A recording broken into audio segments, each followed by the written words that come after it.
thing I can see is my own silhouette.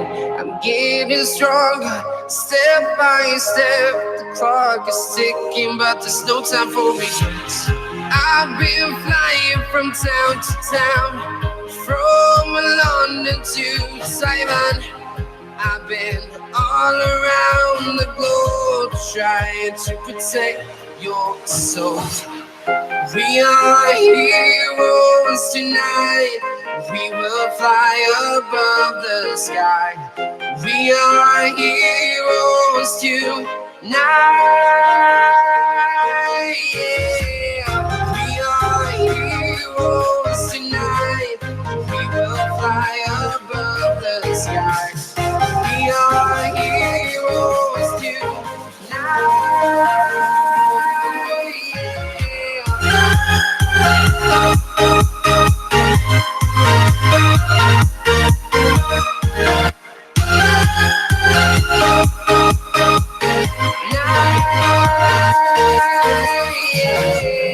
Feel like a dynamite, ready to explode right up in the sky. I need you to listen, I need you to hear, and don't show any fear. I've been flying from town to town, from London to Taiwan. I've been all around the globe trying to protect your soul. We are heroes tonight. We will fly above the sky. We are heroes tonight. Yeah. We are heroes tonight. We will fly above the sky. We are heroes tonight. Yeah.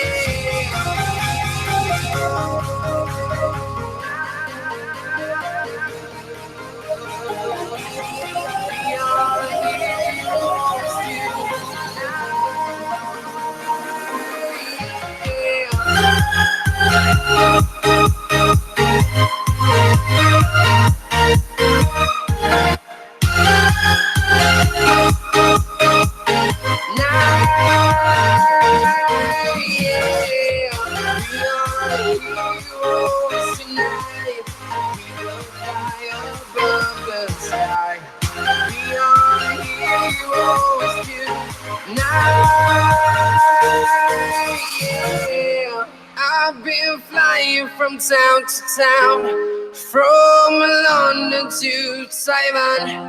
I've been all around the globe trying to protect your soul.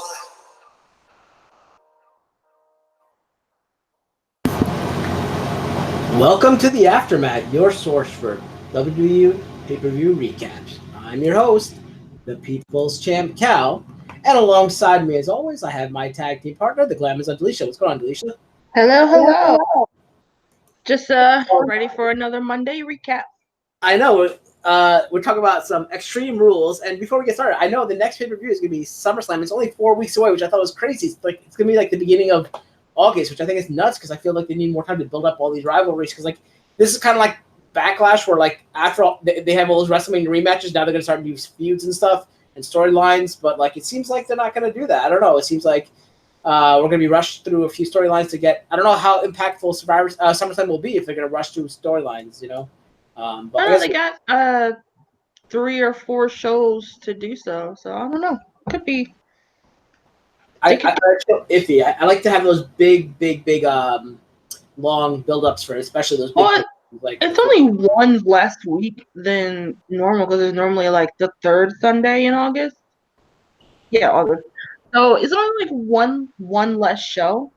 I mean, so I would have had last weekend of August. That's what I would have done. But I guess people out there think people are going to be away or something. I don't know. Who knows? But yeah, isn't that like Labor Day weekend? No, I think we saw like the first weekend of September is Labor Day. Oh, right. I'm not sure. See, once you're out of school, like you don't remember any of these things. Let's take a look at who we got in chat. We got Entertained. Welcome. Sidewalk Closed. TJ, how are you? And Hey Girl, Hey, what's going on? Rain, welcome. Mixed Gender Extreme Rules Tag Partner. I don't know who that would be. I'd probably choose, like, if I had to win, I'd probably choose, like, Nia Jax or, like, China or somebody. But, you know, if I had to choose a partner, it'd probably be Alexa Bliss. What about you, Delisha? I don't know. I think it'd be really cool teaming up with like the New Day. Well, wait, is it just one person?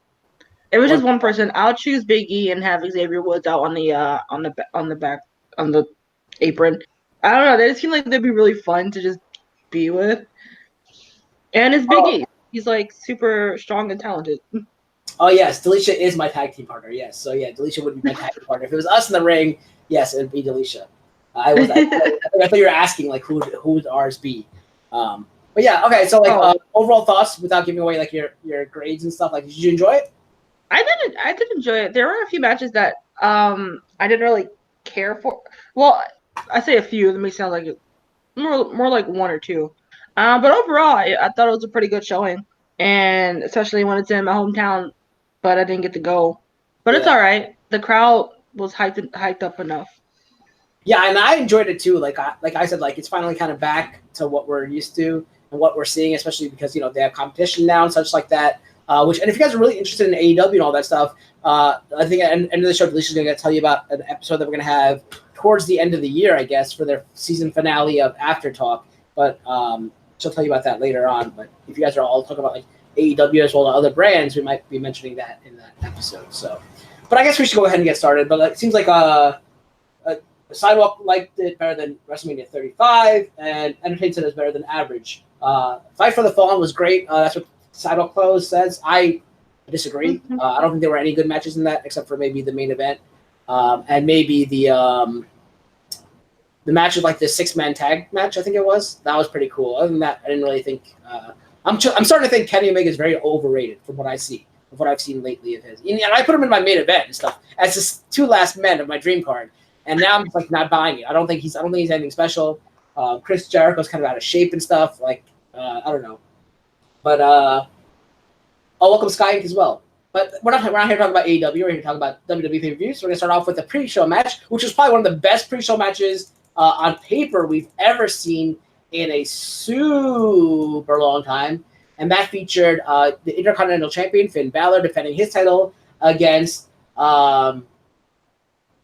Shinsuke Nakamura. So like Shinsuke Nakamura, I'm always wanting to say like, where is Shinsuke Nakamura? Like, where is he? Like, he's never seen. And like, he had like arguably like one of the best entrances when he first came to NXT. And like, everyone knew who he was. I had no idea who he was, but everyone's like jiving with him as he came in and stuff. And it was really cool seeing how all those marks were like so in love with him and all that kind of stuff. So that was awesome. And then like he just faded out because they want to become a heel with the whole AJ Styles thing. But the low blows, which are so stupid, and then they didn't want people to cheer along with AJ Styles. I mean, for Shinsuke when he came out, so they had him like add a rap to the music, so they can't do their own chant to it. But yeah, the violent entrance when he did that at his first pay-per-view. So he came out normally at his first debut against Sami Zayn, and the next pay-per-view, NXT pay-per-view, like he came out with the violin guy. That was awesome. And then every time after that, they had like different violinists or a lot of violinists. It was really kind of cool. But yeah. I really like Shinsuke, and I feel like it sucks that I think it's because he's not good on the mic. Because I can honestly, I'm not like trying to be offensive or anything, but I can never understand what he's saying. Like in all his promos, I just don't know what he's saying, and that's what kind of sucks. Like if they had like a Mr. Fuji or something kind of like thing, because Yokozuna never talked, but yet he was such a great heel, right? Because Mr. Fuji was his mouthpiece. Now if they can get like Funaki to come back or someone, I mean, because he's SmackDown's #1 announcer, someone to be a mouthpiece for him, that would be so much better. Even like a Bobby the Brain Heenan, anybody, it doesn't matter who it is, Paul Heyman even. Like, that would be great. But yeah, I don't think, I can't understand what he's saying like, most of the time. But this match was, it wasn't as good as a match. Like, if this could be like a WrestleMania main event, but it wasn't. There's the first match of a pre-show of Extreme Rules. So, like, we didn't get much from them. Like, I feel like Shinsuke dominated the majority of the match. There's only like 2 or 3 spots where Finn Balor actually took control. And they're both times where he's trying to go for the coup de grace. And, first time, Shinsuke knocked him off the top, like crotched him. Then he got up again, and Shinsuke rolled through it and avoided it, and then hit him with a Kinshasa from behind, and hit him with one more Kinshasa, and then picked up the win. So your new champion was Shinsuke Nakamura. Yeah, well, Yoko wasn't Japanese, but yeah, I know he was Samoan and all that. But the whole gimmick is what I'm trying to say. It's like, well, this guy, he just needs a mouthpiece, I think, because he's such a good athlete. He's he's a great entertainer. Just I feel like we're losing from promos from him. I just don't really understand what he's saying. And the only thing I ever understood Asuka say was like, "You're not ready for Asuka, or you're ready for Asuka." Or like Charlotte was ready for Asuka, but everyone else is not ready for Asuka, and that's all I've understood. So I like how Paige is kind of like the mouthpiece for Kairi Sane and Asuka now. So that's kind of cool. I wish Shinsuke would have the same thing, but I don't think they want to do that for him. But I don't know. Any thoughts for this match for you, Alicia? Yeah, I'm about to say Shinsuke needs a Zelina Vega or like someone like that because Andrade has a strong accent as well. But again, well in the last couple of weeks they let him talk a little bit more, but for a good while, Zelina did all the talking for him. So I feel like while he's working on his English, we do get that spokesperson for him, so we can develop a more character for him rather than just the stronghold striker because we have a lot of those. As far as the match goes, yeah, it's pretty good. Again, when you say Shinsuke and Finn, you know they're gonna put on a good match. It is kind of bummer that it has to be on the pre-show, but as I was like talking with Joe, they haven't really done anything with the IC title for the last couple of weeks to begin with. So I can see why I really didn't have a place on the actual main card. But again, they put on a good show, and now we have a new champion. So it's interesting to see what they're going to do with that because Finn wasn't really doing anything with it. Well, they wasn't having Finn have much to do with it anyway. So maybe this could be a little small entryway into him being part of the club, maybe, because that's how AJ and Gallows and Angelo, the Good Brothers, got together because they were on a losing streak and not really being the force that they used to be. And AJ was like, "What are you guys doing?" So he could possibly do the same thing with Finn and be like, "What are you doing? You're this like amazing performer and you're just out here losing." That's how I would love to see it come to happen, but I don't think that's gonna happen. But it'd be really cool to see. Yeah, so what I was actually going to say, Sidewalk agrees that he should be a Paul Heyman guy. Another funny person they could use to help him with his English is how about Aiden English himself? And that makes sense because he'll aid in English. Boom! WWE can pay me money right now for that. Aid in English. Boom. I'm just going to walk away from the show from now on. That was just phenomenal. Better than AJ Styles right there. But yeah, so yeah, why don't they use aid in English so he can aid in English? But yeah, so he or a Paul Heyman guy, that'd be great. But I do agree with what you said. I think this is the reason why they took the title off of him is to start the Bullet Club, or whatever you want to call it, the Valor Club, or the Club, or whatever you want to call it. I think it's to push him that way because he's doing the whole two sweet symbol and all that. So I think it's gonna go that direction. I just gotta get them all on the same show. All right. Yeah, exactly. That is straight fire. I spit it right there. All right. And now to go to our cruiserweight special, she's clad in the purple that the belt represents, and 205 Live represents their signature purple color. We have Delisha to talk about. I was about to say Aiden English, but that's not Aiden English. It's Tony Nese and against the reigning champion, Drew Gulak, who is a big guy, right? What happened? You unmuted. He is a Philadelphia guy, correct? Oh, yes, he is. Yeah. So speaking of matches that had a more dominant component to it, it started out that way with Tony Nese being dominant in this match. Pretty much from the get-go, and I haven't been caught up on 205 Live, so I haven't seen like the build-up to this match. So I wasn't really sure if there was more intensity building up to this match, but this match was pretty much intense. As we see like him doing like clotheslines from like the top ring apron, and just doing like not clothesline, power bombs from, and excuse me, sorry.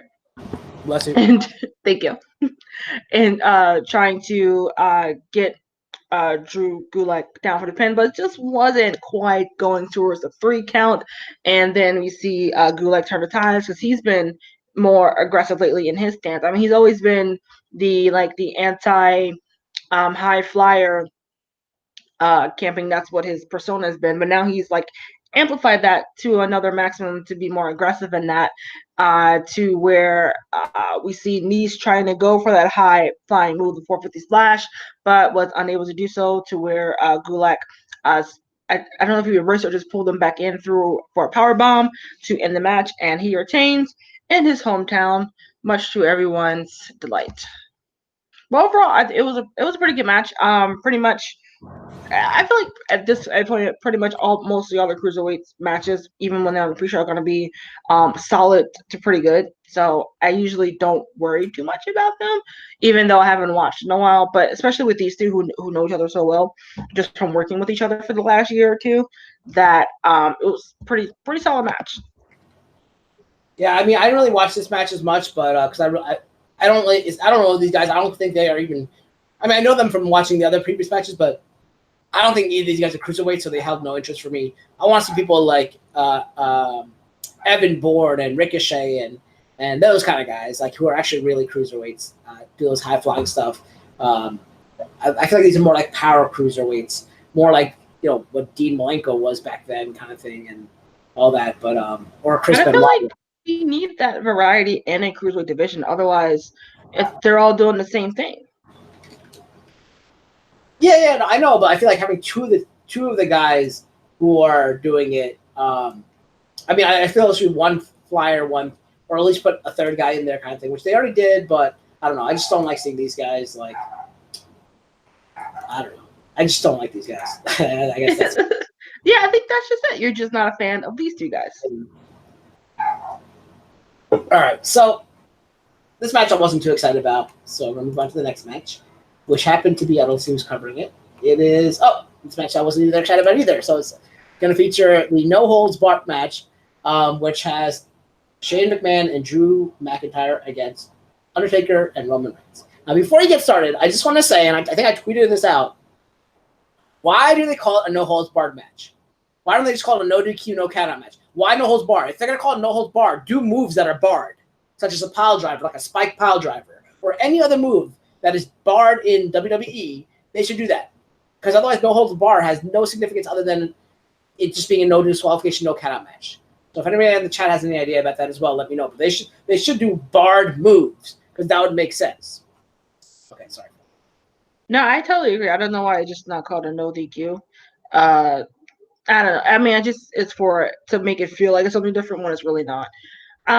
But we do have Shane McIntyre versus the Dead Man and Reigns. If you are not familiar with how they came about, well, I guess you should just watch last night, watch the video package. But I'll give a quick refresher. Shane has been I guess they're trying to tout Reigns as like the anti-somewhat authority, even though he kind of is the face of the company. And then Shane got involved because he's the ultimate authority right now, and we have Shane as a heel. And then during a match where McIntyre and Shane were beating up on Reigns, Undertaker interfered, and then we got this match. On paper, I wasn't really excited for this match either. But the match actually was not that bad. Taker did have his usual like 8-minute entrance, which I was glad for because I was on my way home, and that meant that the match would start. I would get to see the match in time by the time I got in the house. So thank you, Taker, for that. Thank you. But we started off with Shane and Drew. I forget who started the match, but going after Roman usually actually alienating him, getting out of the ring so they could focus on Undertaker. I don't know why that would be your strategy. I mean, like in real, not in real life, but like situational, non-scripted. Like, why would you? I would go for Roman over Taker. Well, I guess he's older, so I guess that's why. Anyway, but Taker was actually. I was texting Kyle last night. Like, Taker was actually moving pretty well in the ring. I think that it helps that he had someone to work with as a partner instead of just like one-on-one where he's having to do all the work himself. And it seemed like things were going pretty well for Reigns and Taker, and then Elias came out of nowhere because I kind of forgot he was aligned with Shane to begin with, and I believe he hit Reigns first with the guitar. I don't know. There's so much black hair and wetness going on. I forgot who was who for a second. And then you throw in Elias and it's like ultimately confusingly. But then they focus their attention on to Taker. to where I believe he got thrown through a table. And then they did a coast to coast with a trash can, which is, hashtag vintage Shane. Actually, I don't think Michael Cole screamed that out last night, which is unusual for him. So maybe he's listening to the fans and trying to tone it down. But he did the coast to coast, and then I knew this was gonna happen once Shane did immediately go for pin where he's like on the floor for a while. So, but Taker did his patented, I'm gonna sit up after being laying there for a while to scare the bejesus out of you. And he had Shane set up for a chokeslam, but then we see McIntyre from behind looking to get a Claymore in. But of course, lo and behold, there's Roman Reigns coming from off camera with a spear to where Taker did deliver the chokeslam to Shane, and then they won. So all that interference and from Elias was for naught because they could not get the job done. But overall, like I said, it wasn't that bad of a match. It was one of the ones I wasn't really looking forward to, but actually wound up working out in the end. Yeah, I mean, I didn't have any faith in this match, and like it showed like Undertaker like not being in the ring most of the time. Just for certain spots he was there, like Shane's jump off the top to the table kind of thing. Him and Shane are just good for pretty much that. Like we've already seen Roman versus Drew.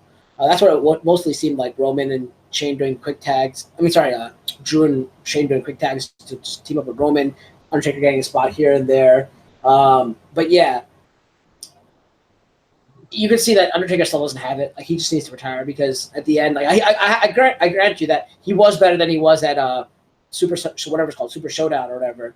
But he did at the end, like when Shane was thrown into him by Roman, like he's supposed to scoop him up into a tombstone, but he like botched that kind of thing and had to do it again. So it's just kind of sloppy, and I just don't want to. I just want to see him take it away because like, what does it mean when like at WrestleMania, like it meant something when he put his gloves down? He's like, I'm done, kind of thing, And then to come back again, like, come on, it's just. I mean, it's like Michael Jordan, I guess. Like Michael Jordan came back. At least Michael Jordan like won 3 more championships when he came back. So Undertaker just like botching 3 more matches, I guess. I don't know. It takes away the mystique of loving the Undertaker when he was a kid, kind of thing. When I was a kid, But I don't know. That's all I got to say for that. All right, I think that you're covering the next match as well. It's a tag team match featuring the tag team champions, big time gaming's favorite, the Revival, against our 2-time defending AfterMat Tag Team of the Year, the Usos. Yeah, I think this might be one of my favorite matches of the night. It wasn't one that was like on my radar to like really either be into or not be into. Mainly because I feel like it just didn't have that much build up behind it. But it's 2 teams who, one, know each other well, and 2 have been working not only with each other but against each other for quite some time. So they're going to be solid in the ring. The Usos tried to get the early pinfalls by working Dawson and Ryder over, and then with the I think the double kicks to the faces, but not working obviously because the match still went on. It was a funny moment because the ref missed a tag between one of them, the Usos that is, and then so the crowd just started chanting "Ref, you suck." But that's the Philly crowd for you. We let you know how we feel. But then it was funny. But then when it happened again, the ref didn't miss it, so that was fun. That was just a little fun spot. And then a lot of chaos happened for a little bit because all 4 of them was in the ring trying to go after each other. To where was it that I was going to call them Dash and Wilder, but I think Dawson and Wilder do like a little superplex like splash combo, but it was broken up by one of the twins, and then who came through with the splash onto the break up the pin, and then which also made into almost a near fall for whichever twin was in there, but that was then broken up by Dawson, and then later on in the match towards the end, Jay missed a blind tag. So they were able, the Revival were able to get away with their punishing move called the Shatter Machine, and which helped them retain the titles. So, like, all in all, this was a really good match. Like I tweeted last night that they were really putting on like a tag team clinic. As I feel like anytime you put the Usos in a match, that's usually what you're gonna get. But yeah, overall, pretty good, solid match, solid working going on between both teams, and we'll see what's in store with the revival. I feel like they might be getting involved maybe with the club a little bit later. Who knows? Yeah, so I don't know much about the revival besides what like Big Time always says, like they're the best tag team ever in the history of mankind. But we do know about the Usos because they, like I said, they won our AfterMat Tag Team Awards 2 years in a row. Only team to ever do that. Only superstars to win 2 awards in 2 years in a row. I think same award 2 years in a row. They like the revival. Like I guess it's the first time I really watched them because they're usually in some kind of gimmick match or something where it's like 4 tag teams in there or something. So this is a good one-on-one match. I finally got to see them. They were actually they did well. I did like their transitions in tags and stuff at the end when they ran up the ropes and like did their whatever you call the Shatter Star or Shadow Shot, whatever it's called. That was cool. So like I feel like they did a lot of cool things, and I'm excited to see where they go because like I hope I can see more of them just in individual matches, not like it's in tag team matches, but not like 4-team tag team matches or 3-team. Like just one like straight up old school tag team matches. I would love to see that and see how they are. All right, that brings us to our next match, which finally we see the return of Aleister Black going against Cesaro. This I have to say was probably the best match of the night. I was like on the edge of my seat because this was just actually I didn't have a seat, but I was in the bed. But whatever, it was just great.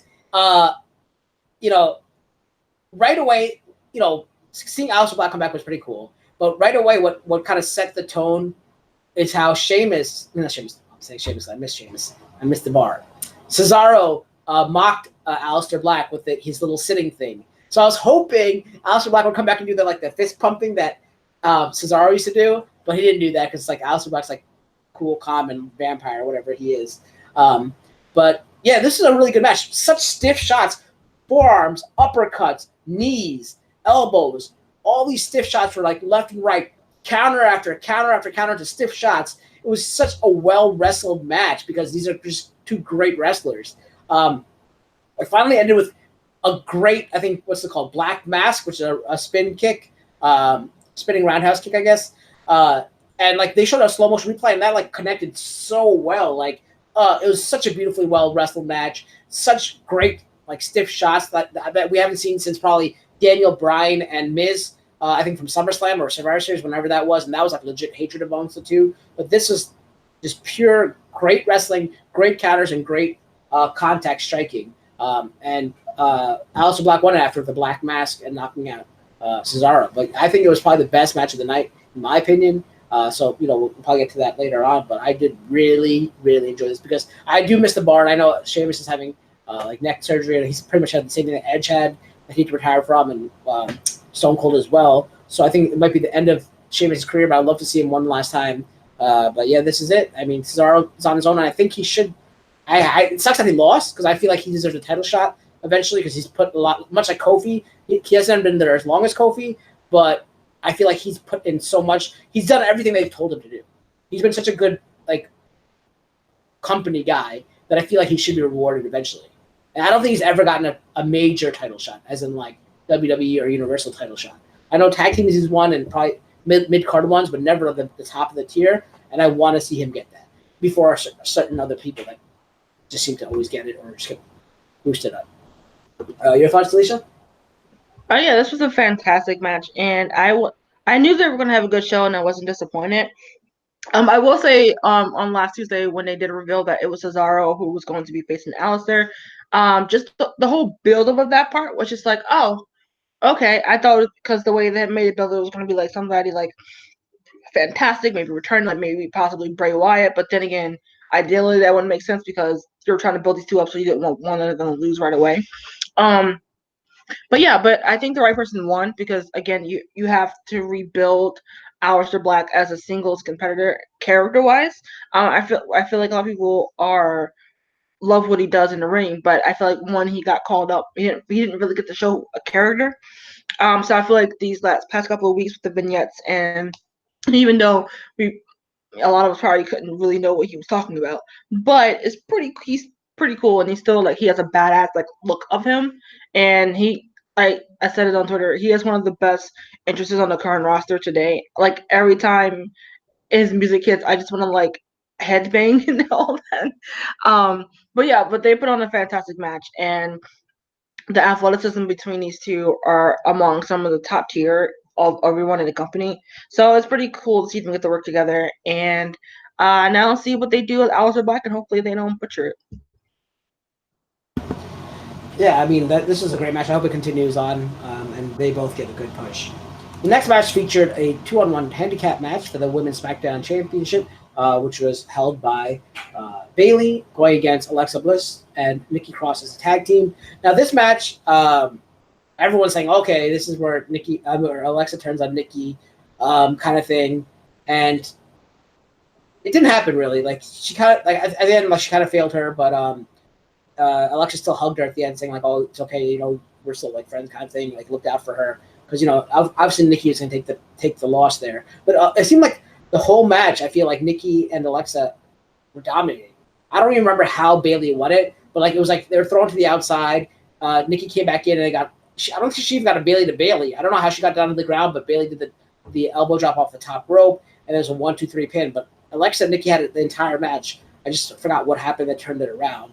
I sent Alexa to the outside and such. But the one thing I do want to say is that like a lot of people are saying, you know, it's going to be typical Alexa turning on Nikki, saying like, and then there's going to have a feud between them. But why doesn't Nikki go insane like her insanity whole gimmick and turn on Alexa, and then that would be a good way to do that feud and boost Nikki's character. I think Nikki's probably better. And I don't watch much. I didn't know much of her in NXT except for the fact that we saw her one time in Sanity, but she was like high flying, crazy nuts. So I feel like that would be a cool gimmick for her to go back to and her betray Alexa Bliss. Even though I don't like Alexa Bliss as a face, sometimes, you know, to promote other people, you got to take a back seat because, you know, Alexa's had a huge run lately over the last couple of years. So, and I know she's had time off from injury and stuff and all that. But I feel like if she takes a little backseat right now and rest, makes sure she's 100% from coming next Royal Rumble, WrestleMania that time around, she can give Nikki the little boost here that she needs and maybe have Nikki become full-on heel and then eventually fight Bayley or something like that. Your thoughts, Alicia? Yeah, I don't know what it is, but I'm just like not really feeling the whole Cross and Bliss pairing. I don't know what it is, but it just doesn't do it for me. So to be honest, I didn't really care about this match.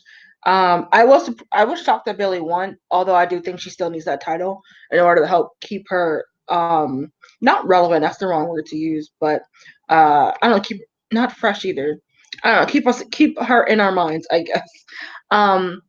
But I just don't. I don't know. I feel like ever since Alexa Bliss's injury, she really hasn't been put in legit good rivalries. Like I feel like we're not getting good. I don't know. I don't want to say character because I don't think it's her. I just think it's the direction that they've been putting her in.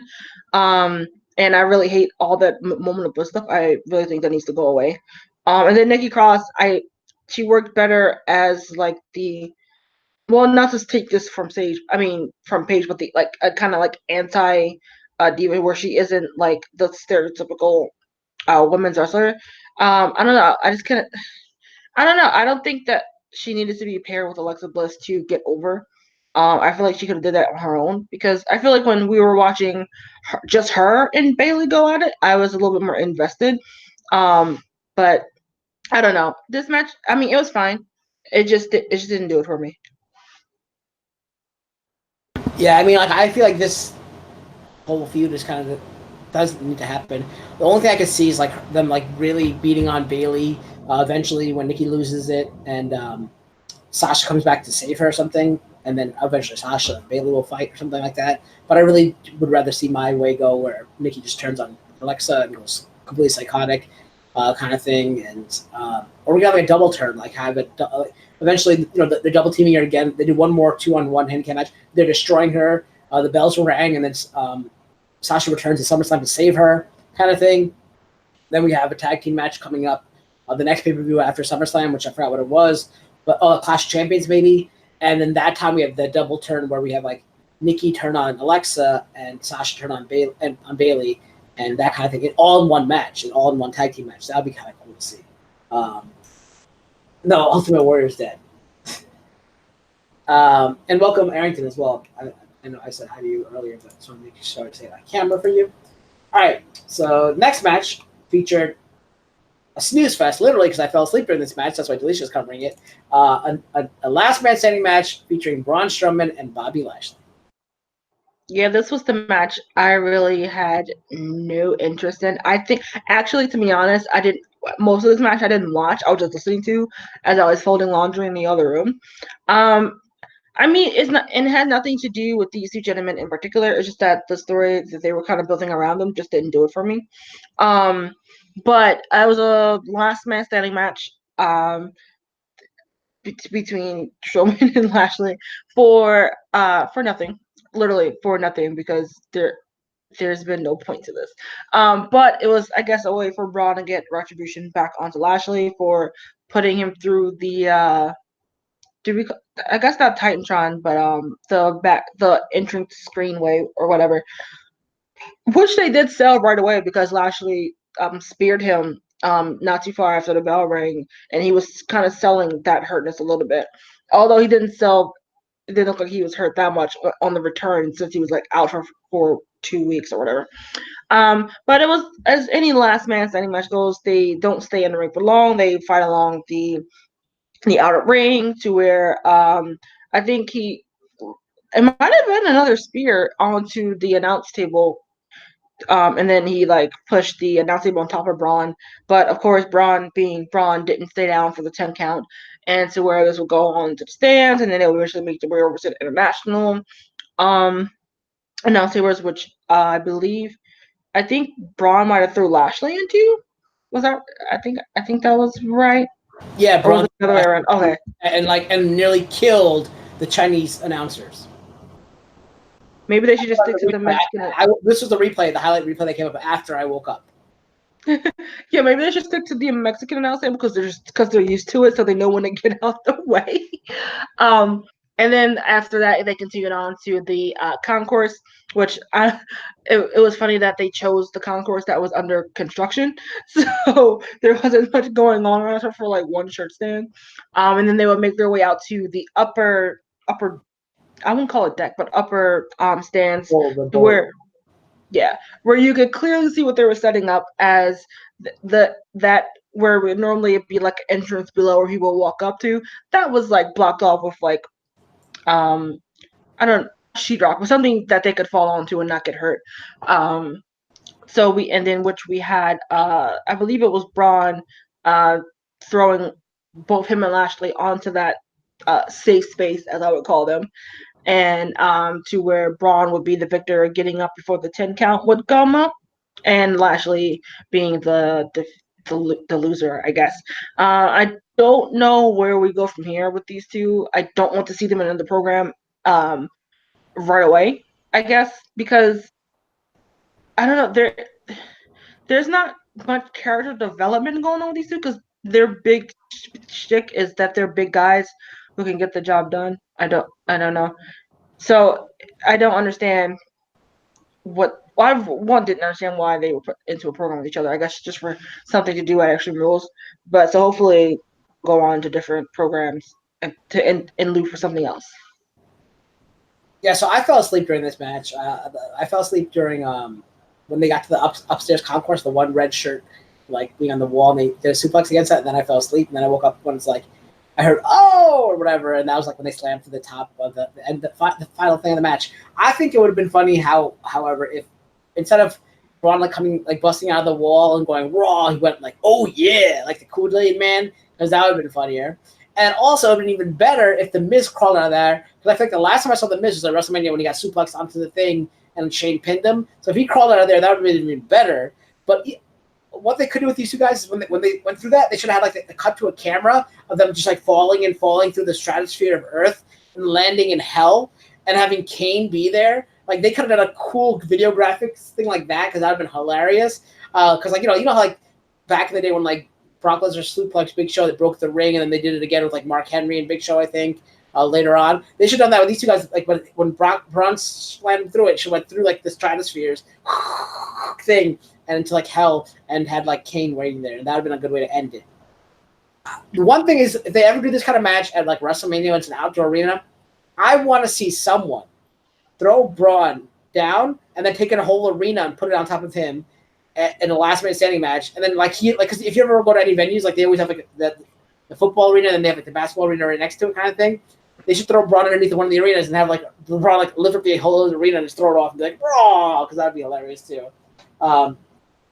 Yeah, there was a shot of them crawling around from the back. I saw that part. Yeah, I was kind of annoyed by that as well. So they kind of screwed that camera work up. But yeah, like I said, this match wasn't that great. I don't have much to say about it. The next match is also featuring pretty much all of Alicia's favorite people in the world. For the SmackDown Tag Team match, The New Day against Heavy Machinery against the reigning Tag Team SmackDown Tag Team champions, Daniel Bryan and Eric Rowan. Yeah, I wouldn't say all my favorites, but 3/4 of them have 1, 2.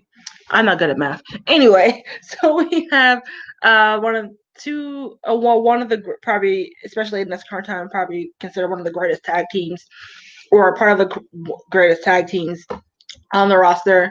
And then Daniel Bryan and Rowan are pretty much working their way up to that point too, even though they've only been together for a short amount of time. They gel really well together.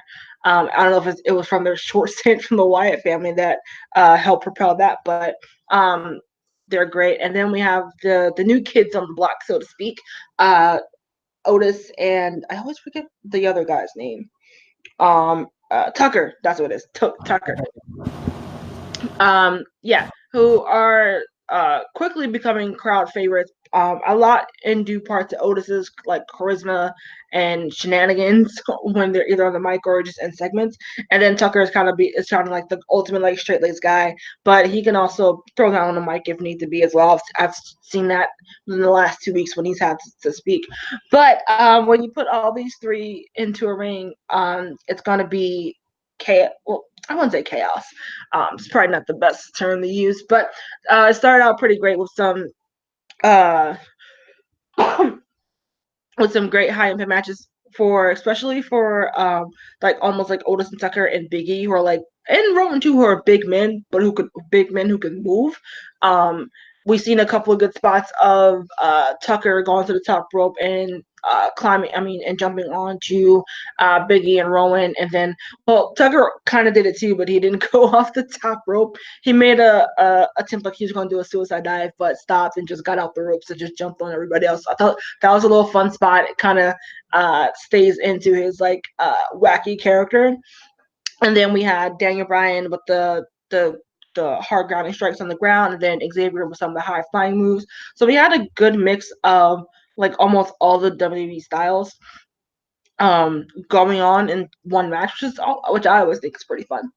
And where it came down to the end where we thought we would get another Daniel Bryan and Rowan retaining for he had isolated Xavier Woods to the outer ring, and he had Big E in the we're not calling it the little bell lock. That's what it is, right? Yeah. Which was kind of weird because when he like brought his hand back and his other leg, I was like, how's he supposed to like tap if he can't use any limbs to tap out? That was my nitpick. I just thought that was funny.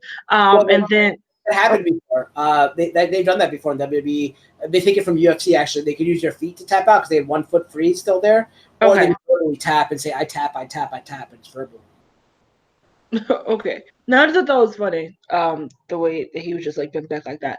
And then we kind of had, and then we got to see Big E show his strength a little bit because with Daniel Bryan doing the not the yes kicks, because I guess we don't call them that anymore. But those kicks to the chest to where Big E was egging him on, give me another one, and then instead of giving another one, Brian just started to smack him, and then tried to do a running knee, into which Big E caught him, and then I believe that led into the midnight hour with Xavier Woods to give the New Day their 6th title reign, and a New Day era is now beginning. And so after that, we were all kind of hoping that Kofi will retain so that we could get a New Day tag team faction going on. I mean, New Day Championship faction going on.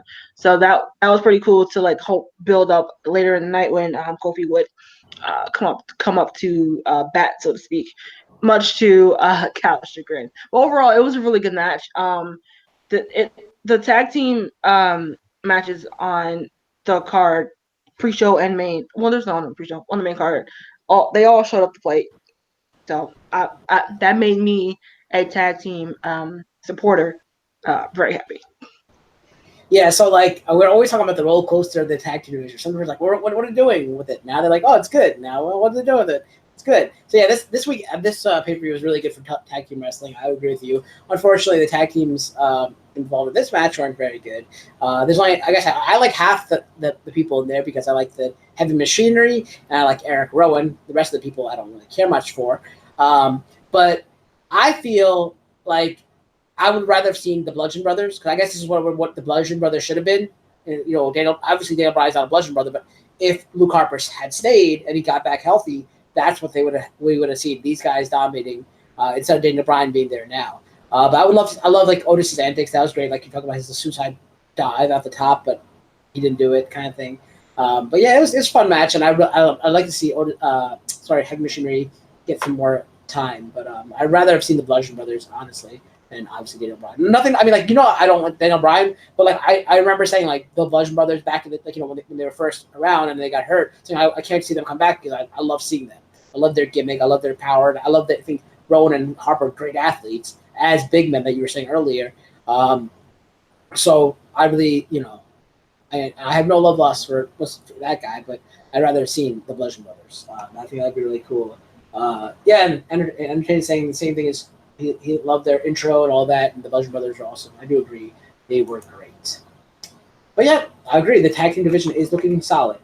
Yeah, I mean, I feel like the Bludgeon Brothers they were cool looking, but I feel like in this team we get to see kind of like Roman the guy personality shine a little bit more. I feel like this seems to be a little bit more his personality coming through, and just Daniel Bryan just amplifying that. So I think that's where, for me, that's where it's working. And that's why I say they're like seem to be gelling together pretty well for them to only have been together for a short amount of time. But that's where it came for me, is that Roman's personality is now showing, to where it was just him and Luke. They were kind of the same. They're almost kind of the same. And if you were just going optic wise, I mean, they're both around the same size. Big men who can move well.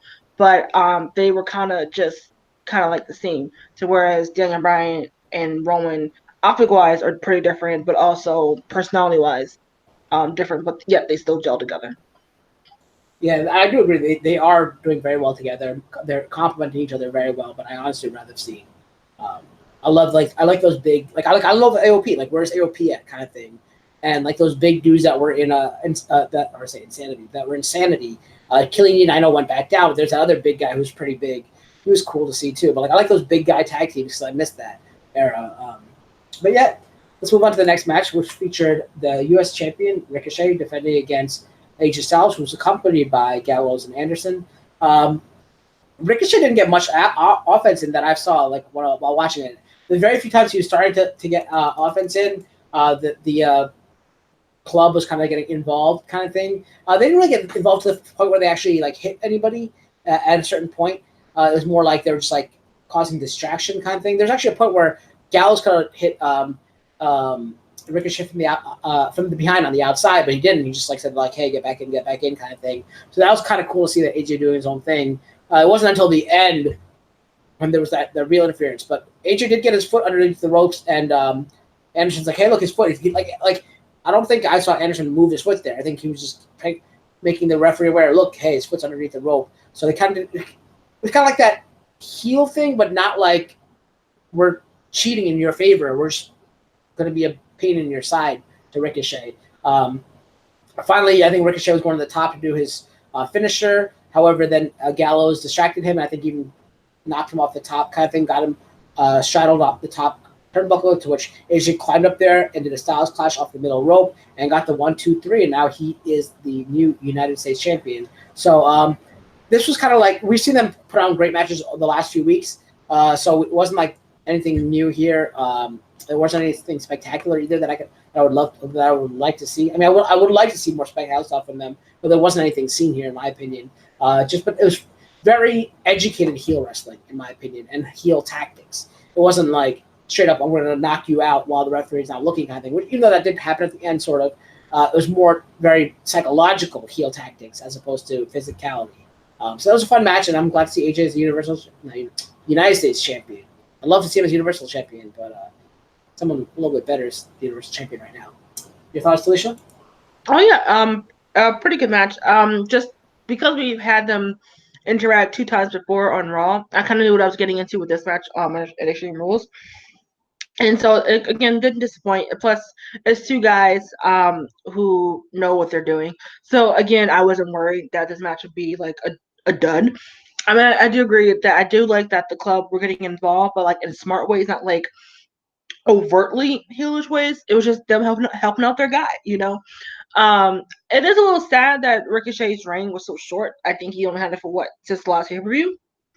But that they're probably going to play around with the club and see what they do there. Probably, I know we don't do like automatic rematches, but maybe they'll find some way to get Ricochet back into the fold from SummerSlam, or maybe he'll have to finally get some help to deal with the club because it's just 3-on-1 at this time. So we'll see what they do with that. But rest in peace to his title reign for being so short.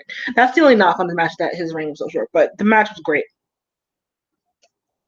Yeah, I feel like he's gonna get help, like you're saying. I don't know who his NXT friends are, but maybe someone like the Street Profits who are kind of being called up or something. Yeah, that's what I was thinking that too.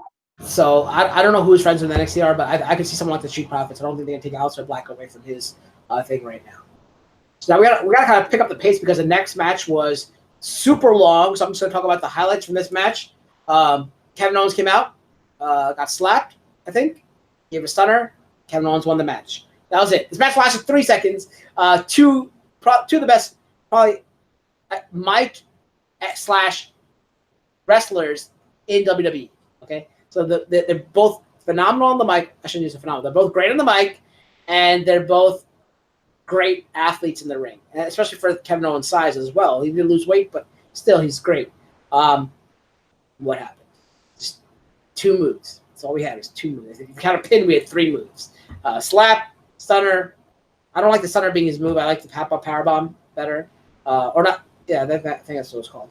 That was so much better. They should keep that. But yeah, this was a waste of a match. I know time was running out and stuff like that, but this was probably one of the I could have cut back another match and then had this match thing. And, it was just basically for Kevin Owens to say what he had to say on the mic, kind of pulling that CM Punk / Stone Cold thing where, like, the authority kind of sucks when nobody likes you. Give us our thing. You probably made us promises, you're not living up to it. And unfortunately, Dolph Ziggler was the, scapegoat for this whole situation kind of thing, or the government mule in this case. It kind of sucked, but, maybe we'll see a better showing from them later on. Your thoughts, Alicia? Not many thoughts. Just in agreement that I don't like him having the stunner as his finish move. I want him to go back to the pop-up powerbomb because I thought that was just a great move for him. I felt like it suited him. And yeah, I'm just hoping.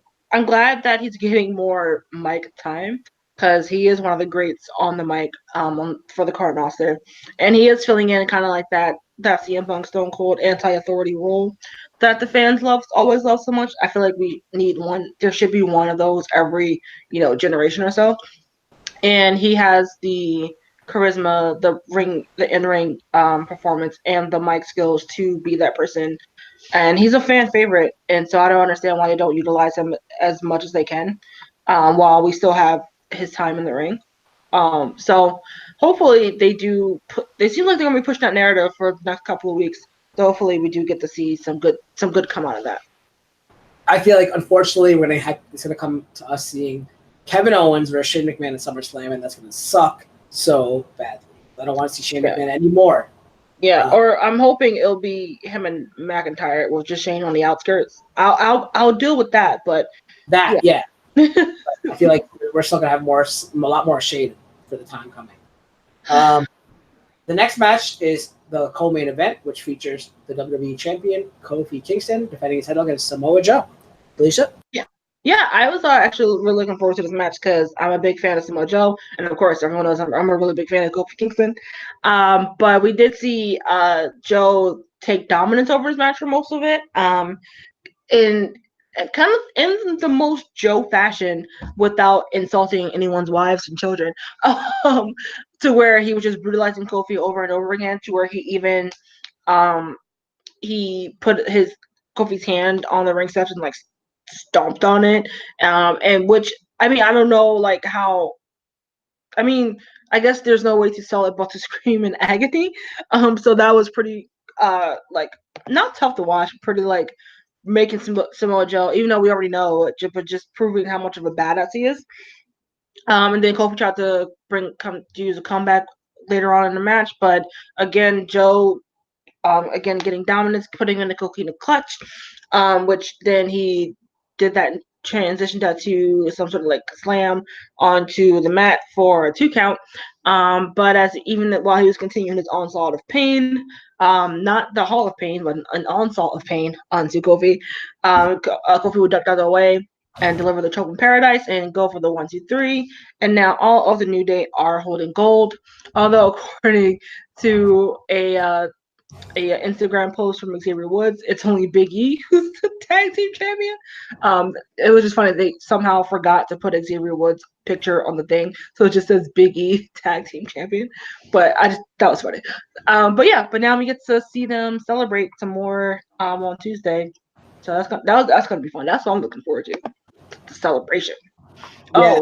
And this is actually I guess this would kind of lead into somewhat backstage, but also it'll play a part later on to where they were trying to celebrate in the back. I think this might have been at that point, like the New Day with Charlie, but they never got the interview started because Paul Heyman took the mic from Charlie and went out. Was that at this point? I guess so. Yeah. I thought that was funny, but anyway, go ahead. No. It was before that. I think it was before that. Whatever. Oh, okay.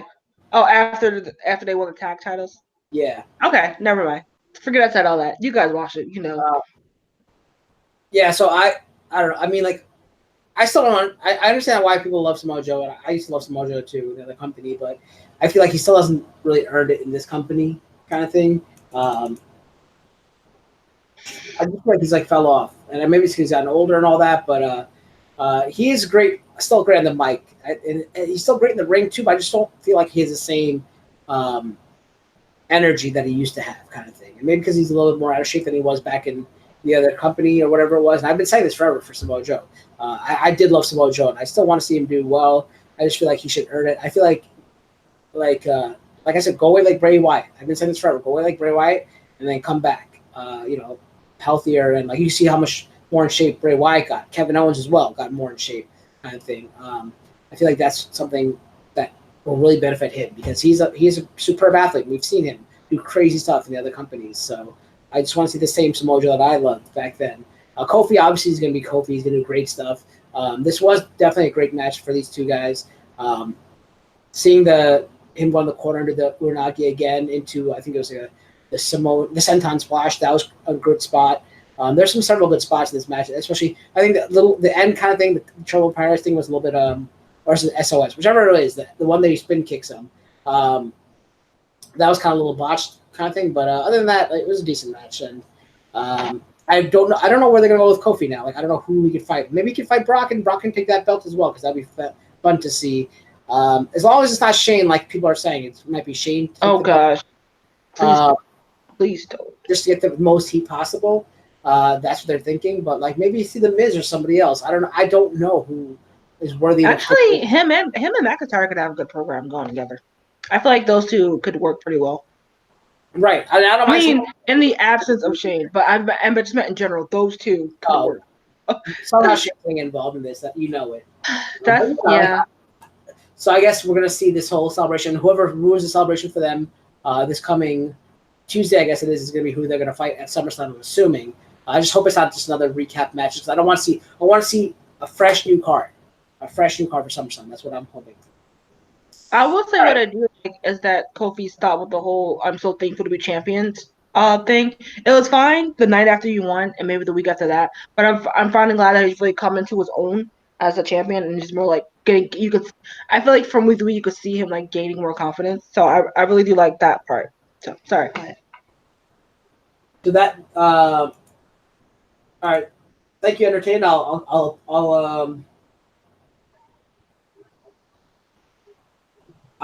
mention that at the end of the show. Give me a letter grade, not a number, because that would be an F.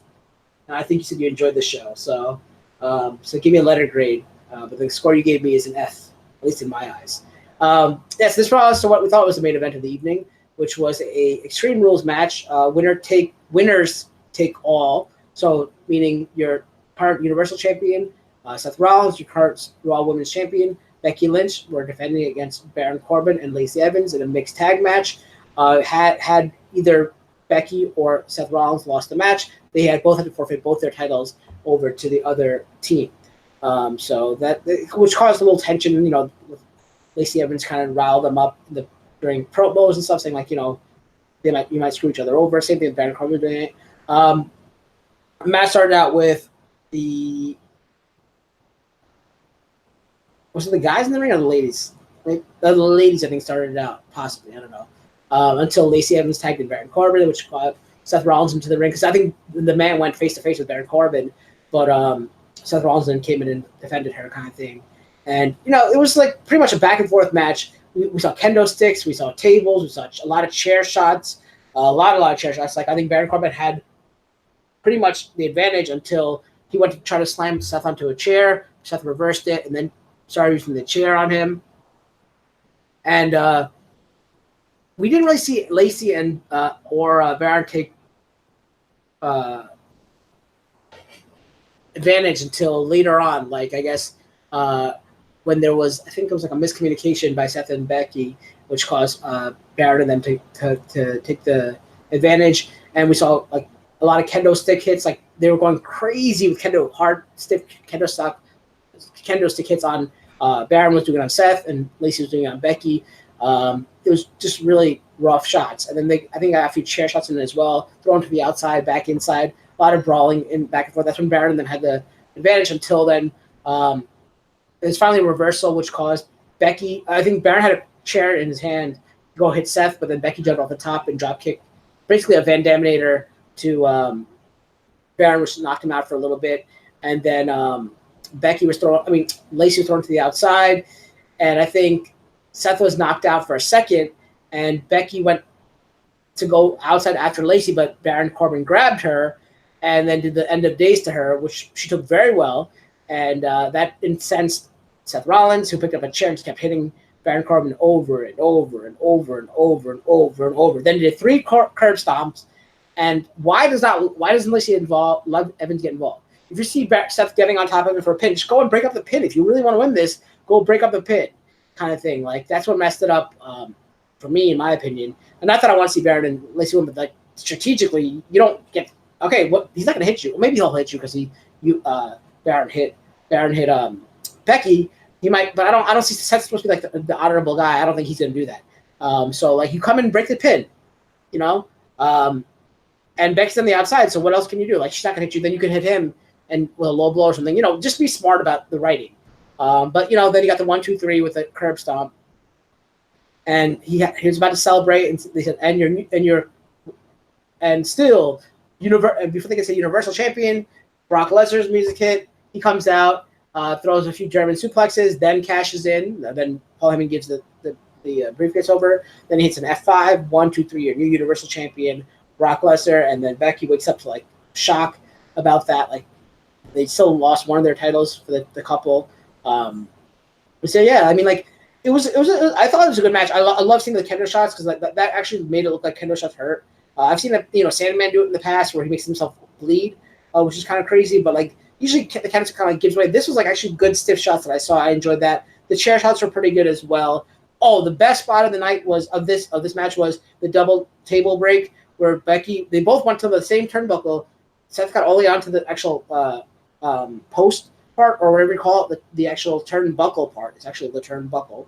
And Becky was on the middle ropes, and she did a leg drop onto Lacey breaking that table and set to the beautiful Sasha Banks. Are you watching in the back? You better be watching in the back. A beautiful 5-star frog splash. That was like a 6-star. I'll give it 6-star frog splash onto Baron Corbin through the table. That was over, Becky's table. So that was a great spot. And I did enjoy actually Baron hitting Lacey. I know the whole thing about don't hit women. No one should hit anybody, but this is wrestling. Okay, this is like sports entertainment. Okay, this is like what happens. Okay, people eat each other's poop in this thing, and like Mae Young gave birth to a hand. Okay, guys. So like this is like a show. It's not like I'm not advocating violence, on women or men or anything. But I'm glad that she got her comeuppance because she hit him earlier in the match. So like it should be all fair in love and war, I think. That's why it was cool to see her take it, and she took it very well. It wasn't like a tasteless thing where he just kept hitting her and hitting her. It was like a good, swift move, and that prompted the storyline of Seth Rollins getting really upset and going to anger mode. And then, what I would rather have seen here. Actually, I'm going to have Alicia have her thoughts first, and then I had a little twist on this match of what I would have liked to see. So go ahead, Alicia. Yeah, overall I thought it was a good match. I'm not the quite biggest fan of Baron Corbin and Lacey Evans, but storyline wise I felt it fit and it was fitting. I did have a brief fear that they were going to win, and I just didn't think that would be great for television storyline wise. But anyway, overall pretty good match, and like I said, that ladder spot was great, and I really do enjoy that we did get like every once in a while they will throw in like a mixed I don't want to say mixed violence, but to where usually it's like the women getting involved with the men, like Selena doing a hurricanrana on somebody or something like that, like something like that. But the fact that they let Becky take a end of days, I thought that was pretty cool. It brings a little bit more edge to it, not the wrestler, but more edge to a little spice to this match. And it really, I think Steph really sold that well about the anger and like, you put your hands on my girl, what? So kind of like a real life event. Like usually if some dude like put their hands on someone else's girl, they're gonna get mad and they're gonna go after you. So logically, if he didn't do anything, you'd be like, I guess this relationship's over. But yeah, it was really fine. And then we get the Brock cash in, which I wasn't too keen on. And big time, I did see your reply to me. It wasn't the actual cash in.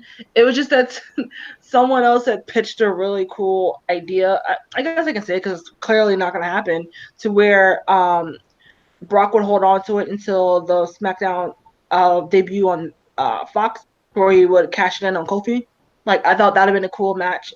One, just a good matchup between Kofi and Brock Lesnar, and two, we would get Brock on SmackDown be featured on a SmackDown show for more than like one time only for a little bit, which I thought would be a fun variety from him being on Raw. That was the only reason why I wasn't too keen. It was like, oh man, it would be cool to see Brock on Fox on SmackDown as a champion, and then Kofi chasing again. But that was the only reason. But honestly, would we have seen a Brock versus Kofi match? Probably not, because he would have came in and been opportunistic, right? After that SmackDown pay-per-view probably would have been headlined by a main event where Kofi defended his championship against somebody like, let's just say Samoa Joe. Not Samoa Joe, but someone like that, And then he's like beaten down. He wins just like, just like by the skin of his teeth, right? And then you think New Day's going to come out to celebrate, but you cut to the back and you see New Day's flattened, laid out. And then it goes, then you hear like no, because they'll probably promote it in the early innings. Like, after you win tonight, Kofi, we're gonna go crazy. We're gonna party. This is gonna be we're gonna bring SmackDown in the right way on Fox. And then so after Kofi wins, they cut to the back and see New Day laid out. Then Brock comes in, cashes in, and wins. That would have been really cool to see, kind of thing. Like, yeah, like because I don't think we see like a legit match at that point. Maybe like the next big people. No, that's what I meant. He would cash it in on that Fox show because I just thought that would have been pretty cool. But that's not what we got. What we got is Seth no longer being champion.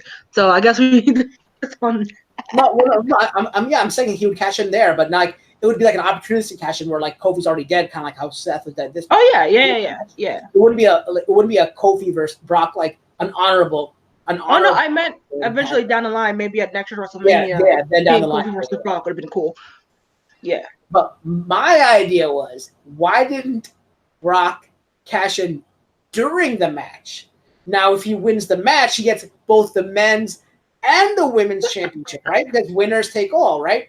Then you bring Sable in, because that's a good way to bring Sable back, right? And Sable doesn't need to wrestle. It's just a gimmick that, like, hey, we're never going to fight. We have both these belts, and that's the whole thing that people hate about Brock. It's like he shows up once every 4 years kind of thing. Like, that's like he's like the World Cup. Like he's only there once every 4 years. Like that's the thing. Him and Sable would never give the thing. And then eventually they're like, at least Brock would defend it once in a while on pay-per-views, but Sable would never do it. So they'd have to relinquish the championship, right? She'd have to relinquish the women's championship. And they could have a tournament, kind of like a Mae Young Invitational, whatever they call it, Mae Young Classic, whatever it's called, like that for the women. And that's where you return, like that's where you have people like Shayna Baszler come up.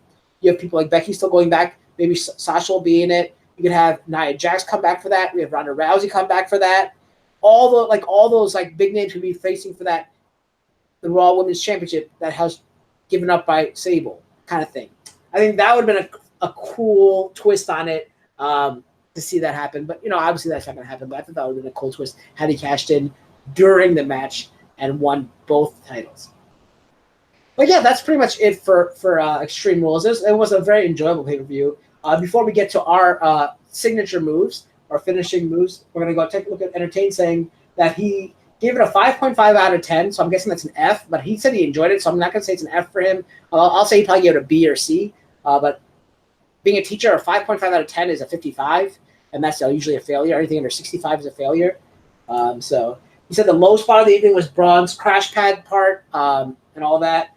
A high point was Brock's cash-in, and he really enjoyed what we did. Thank you for that. So, Delisha, your low, your high, and your overall grade.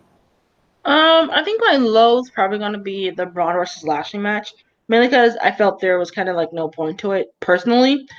High point, I think it's just going to be the back to great tag team wrestling that we got, because it's kind of been like up and down lackluster for the last couple of months or weeks.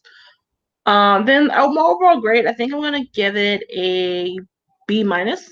To where the majority of the show I did enjoy, and I was like each match had a positive to it, which we can't always say. Well, except for the Dolphin Owens part, but I guess for me that they just want to get that all out the way. But yeah, for the pretty much I was pretty much into it, and I wasn't like underwhelmed with how things went throughout the night. So yeah, B minus sounds appropriate. Yeah, so like I would disagree with one thing you said, is that we didn't get anything out of the what are it called, Kevin Owens. I think that Kevin Owens single match was still better than the Braun and Lashley match, because I actually didn't fall asleep during that match. Granted, it was only 3 seconds long, more than 3 seconds, I guess, because a pin count takes 3 seconds. But you know what I mean. But we did get this good promo at the end saying, like, we're sick of you promos. That was actually a great spot from that. But for my low point, I'd have to say it was definitely the Braun Strowman match, because I fell asleep during it. That was kind of boring to watch. Also, having New Day win again, I'm kind of sick of that.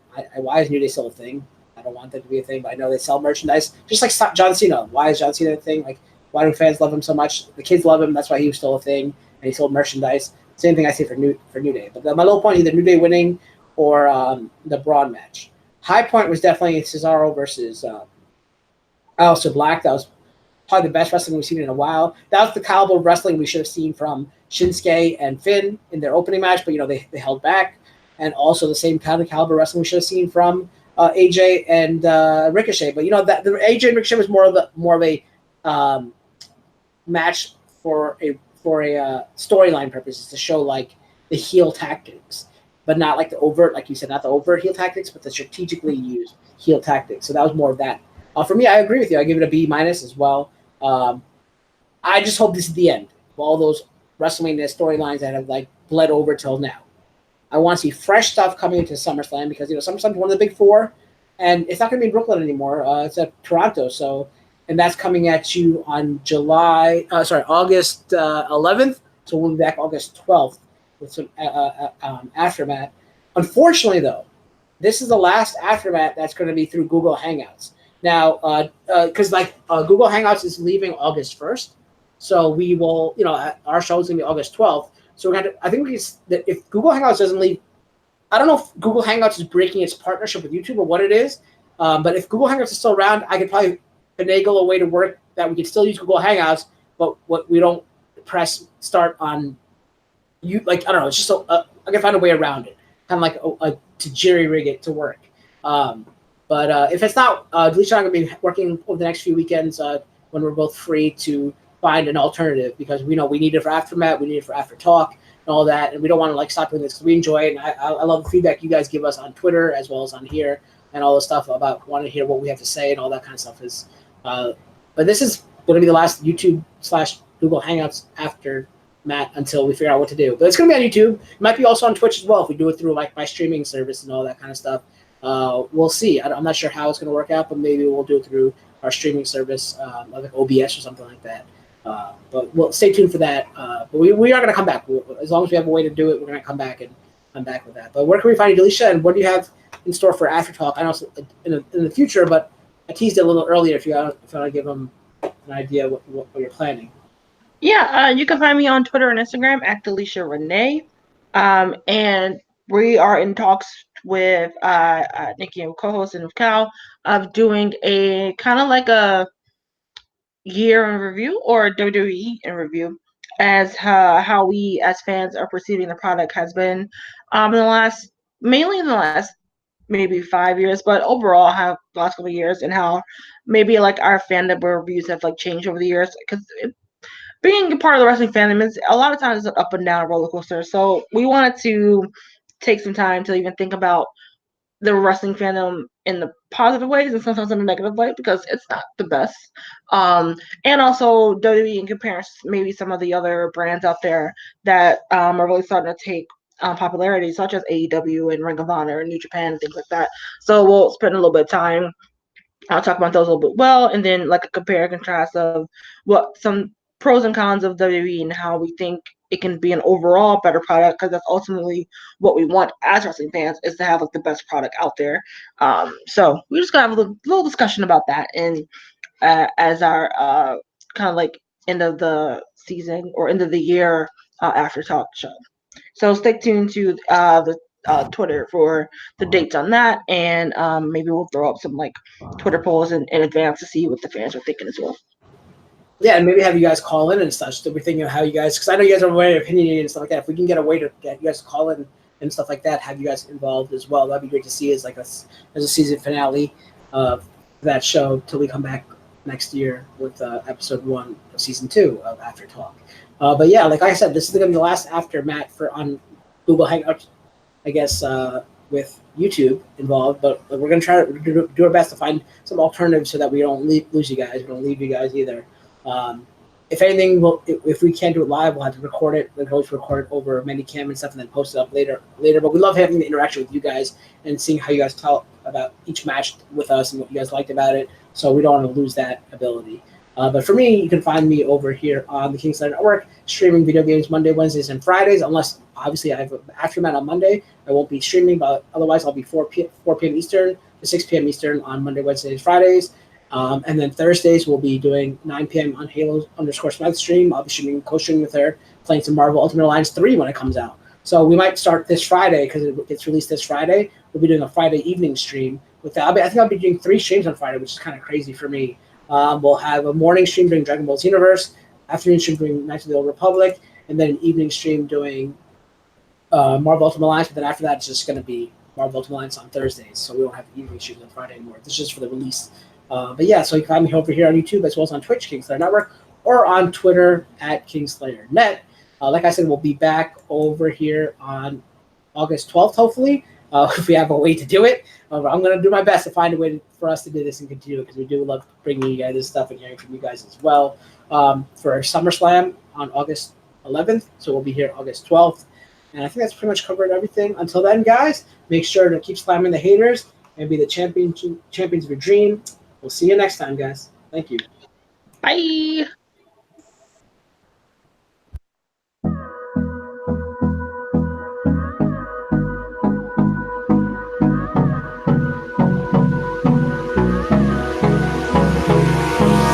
Hold me close till I get up. Time is barely on our side.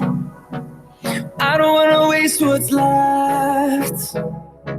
The storms we chase are leading us, and love is all we'll ever trust. Yeah, no, I don't wanna waste what's left. And on we'll go, through the wastelands, through the highways, till my shadow turns to sun rays. And on we'll go, through the wastelands, through the highways, and on we'll go.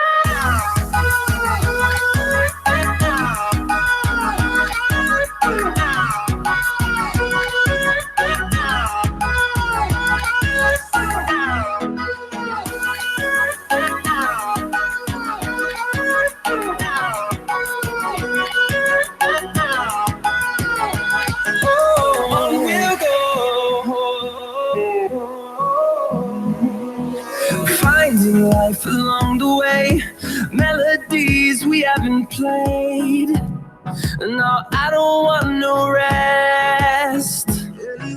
Echoing around these walls, fighting to create a song.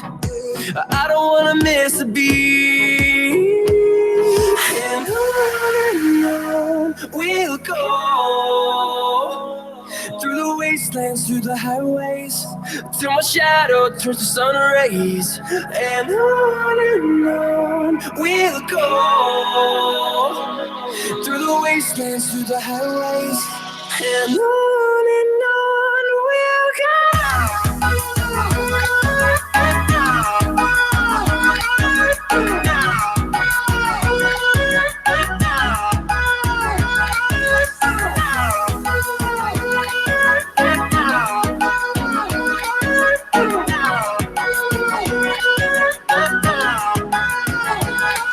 We'll grow in number, fueled by them to see the horizon, turn us to thousands. And we'll grow in number, fueled by them to see the horizon, turn us to thousands. And on we'll go,